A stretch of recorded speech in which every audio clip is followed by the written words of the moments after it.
یہ سلامت جسم مجھے اور آپ کو اللہ نے نہیں دیا؟ کیا اس سورج کو اللہ نے میرے اور آپ کی خدمت کے لیے پیدا نہیں کیا؟ 1 گھنٹہ بلب جلاتے ہو، بیوی سے کہتے ہو یہ فضول بلب جل رہا ہے، تمہیں پتہ نہیں بجلی کا بل آئے گا، کبھی سورج کا بل بھی آیا؟ یہ اللہ کا نازل کردہ میٹھا پانی پیتے ہو، کبھی اس پانی کا بل بھی آیا؟ یہ ہوا بند ہو جائے تو ہماری زندگی ختم ہو جائیں، کیا کبھی اس ہوا کا اللہ کی طرف سے بل آیا؟ یہ پوری کائنات اللہ نے آپ کے لیے پیدا کی ہے اور آپ کو اپنی عبادت کے لیے پیدا کیا ہے۔ وہ جانور 2 وقت کی روٹی ڈالنے والے کی آواز سن کر بھاگتا ہے، اس کے قدموں میں گرتا ہے، اور ہم دن میں 5 مرتبہ حی علی الصلاۃ، حی علی الفلاح، الصلاۃ خیر من النوم یہ آوازیں سن رہے ہیں، ہمارے کانوں سے ٹکرا رہی ہیں، لیکن بہانے ہمیں بستروں سے اٹھنے نہیں دیتے، بہانے ہمیں دوستوں کی محفل کو ختم کرنے نہیں دیتے۔ یاد کر لیجئے اللہ کے رسول علیہ الصلوۃ والسلام منافقین اور مومنین کے درمیان جو عہد بیان کر رہے ہیں وہ نماز ہے، جس نے اس کو چھوڑ دیا اس نے کفر کیا۔ امام الانبیاء امام اعظم محمد الرسول اللہ صلی اللہ علیہ وسلم فرماتے ہیں من ترک الصلاة متعمدا فقد کفر جہارا، جس نے جان بوجھ کے نماز چھوڑی، جان بوجھ کے کیا مطلب؟ اس کو پتا ہے نماز کا وقت داخل ہو چکا ہے، اذان سن چکا ہے، تکبیر سن چکا ہے، لیکن وہ کہتا ہے جی مولوی صاحب یہ جو ڈرامہ میں دیکھ رہا ہوں نا یہ آخری سیریز ہے، یہ آخری ہے، اور یہاں پر ابھی فائنل ہونے والا ہے کہ وہ جو لڑکی تھی فلاں کے عشق میں مبتلا ہوئی اس کی اس سے شادی ہو سکے گی یا نہیں، اگر اب نماز کے لیے اٹھ کر چلا گیا تو وہ جو آخری لب لباب سین تھا میں اس کو دیکھنے سے محروم ہو جاؤں گا۔ اجی مولوی صاحب نماز کیا، اذان تو میں نے سن لی، لیکن آپ نہیں جانتے شاہد افریدی بیٹنگ کر رہا ہے، اگر اس نے کوئی چھکا لگا دیا یا یہ آؤٹ ہو گیا تو وہ جو سین ہے وہ میں دیکھنے سے محروم ہو جاؤں گا۔ ارے ایک میچ تیرا شیطان سے لگا ہوا ہے، اگر اس نے تجھے آؤٹ کر دیا اور موت کا فرشتہ اٹھا کے لے گیا تو پھر اللہ کے سامنے کس منہ سے کھڑا ہوگا؟ کئی نمازی آ کر امام صاحب کو کہتے ہیں امام صاحب ذرا نماز کا ٹائم چینج کر لو، کو جی کیوں 8:30 بجے کی بجائے 8:45 کیوں کر لیں؟ کہا جی وہ جو ہے نا 8:30 بجے 8:35 پہ ڈرامہ ختم ہوتا ہے اور 8:30 پہ نماز کھڑی ہوتی ہے، ذرا مہربانی 10 منٹ آپ آگے کر لیں تو اڈا کی جانا ہے، ساڈا کم سر جانا ہے۔ لا حول ولا قوت الا باللہ۔ اور امام الانبیاء امام اعظم فرما رہے ہیں جس نے نماز چھوڑی اس نے کھلا کفر کیا، فقط کفر جہارا، اس نے اعلانیہ کفر کیا، کھلا کفر کیا کہ اللہ بلا رہا ہے، آوازیں پڑھ رہے ہیں، اور یہ آنکھ کھول کر مسجد کی طرف قدم نہیں اٹھاتا۔ اسی لیے امام الانبیاء امام اعظم محمد الرسول اللہ صلی اللہ علیہ وسلم جب قبر کے اندر ایک منظر آپ کو دکھایا جاتا ہے، ایک شخص کے سر پہ فرشتہ مقرر ہے جس کے ہاتھ میں بہت بھاری پتھر ہے، وہ اس کے سر پہ مارتا ہے، وہ پتھر لڑکتا ہوا دور چلا جاتا ہے، سر اس کا ریزہ ریزہ ہو جاتا ہے، یہ جا کر پتھر اٹھا کے لاتا ہے یہاں تک کہ سر دوبارہ اپنی اصلی شکل میں آ جاتا ہے، یہ پھر پتھر مارتا ہے اور اس کا سر پھر ریت بن جاتا ہے، پتھر دور جا کے گرتا ہے، یہ پھر اٹھانے جاتا ہے۔ جبرائیل کہتا ہے یا رسول اللہ صلی اللہ علیہ وسلم قیامت کے قیام تک اس کے ساتھ یہی ہوتا رہے گا۔ پوچھا یہ کون ہے؟ یہ کون ہے؟ یہ کون ہے؟ اللہ تجھے تیری رحمت کا واسطہ ہمیں اس بد نصیب کے ساتھ نہ بنانا، ہمیں اس بد نصیب کی جماعت میں شامل نہ فرمانا۔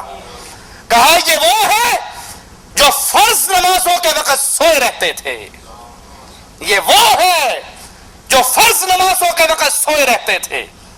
یہ تو سویا رہنا ایک معقول بہانہ ہے، سویا رہنا پھر ایک بہانہ ہے، اور جو جاگتے ہوئے کرکٹ میچ کے لیے، ڈرامے کے لیے، دوستوں کی گپوں کے لیے محفلوں کے لیے، چائے پارٹی کے لیے، ولیمے والے دن شادی کی دعوت کے لیے، یا شادی والے گھر میں یا میت والے گھر میں جانتے ہوئے جاگتے ہوئے آنکھیں کھلی ہے، کان کھلے ہیں، اور پھر نماز نہیں پڑھتے؟ آج تو شادی کا دن ہے، آج تو میت کا دن ہے۔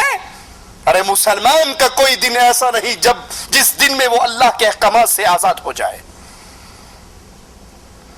امام الانبیاء قائد اعظم محمد رسول اللہ صلی اللہ علیہ وسلم جنگ کے موقع پر کافروں کے ایسے گھیرے میں آئے کہ نماز پڑھنا ناممکن بن گیا، وقت نکل گیا۔ جب اس نماز کو پڑھنے کے لیے کھڑے ہوئے، وہ امام الانبیاء، وہ نبی جس نے طائف میں پتھر کھائے تو بددعا نہ دی، اس موقع پہ کہتے ہیں اللہ ان کافروں کے گھروں کو اور قبروں کو آگ سے بھر دے، انہوں نے ہمیں عصر کی نماز نہیں پڑھنے دی۔ یہ اس کے ساتھ سلوک ہے جو فرض نماز کے وقت سو رہا ہے، جس کی روٹین یہ ہے، جس کی عادت یہ بن چکی ہے، اور جو جاگتے ہوئے نمازوں سے غافل ہو جائے۔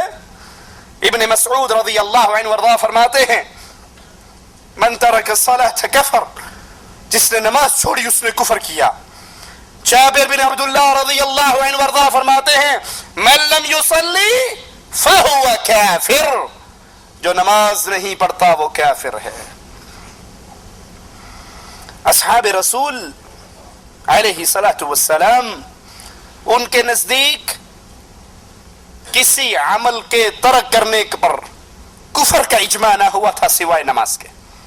تمام صحابہ اس بات پر متفق تھے کہ جو نماز کا تارک ہے وہ کافر ہے، نماز کے علاوہ کسی اور عمل کے ترک پہ کفر کا فتویٰ نہیں دیتے تھے۔ ابو ہریرہ فرماتے ہیں رضی اللہ عنہ وارضاہ كان اصحاب رسول اللہ صلی اللہ علیہ وسلم لا يرون شيئا من الاعمال تركه كفر غير الصلاة، نبی کے صحابہ کسی عمل کے ترک پہ کفر نہیں سمجھتے تھے سوائے نماز کے، نماز کے ترک پہ وہ بھی کفر جانتے تھے۔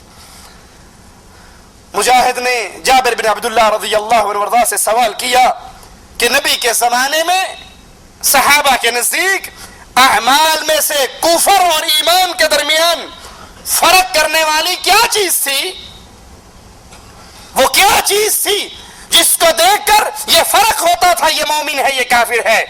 صحابی رسول جابر بن عبداللہ فرماتے ہیں وہ چیز نماز تھی، ہم نماز کو دیکھ کر فیصلہ کیا کرتے تھے۔ جو نماز کا تارک ہے یاد کر لیجئے وہ بے دین ہے، اس کا دین میں کوئی حصہ نہیں ہے۔ امام الانبیاء فرماتے ہیں لا دین لمن لا صلاۃ لہ، جس کی نماز نہیں اس کا دین نہیں۔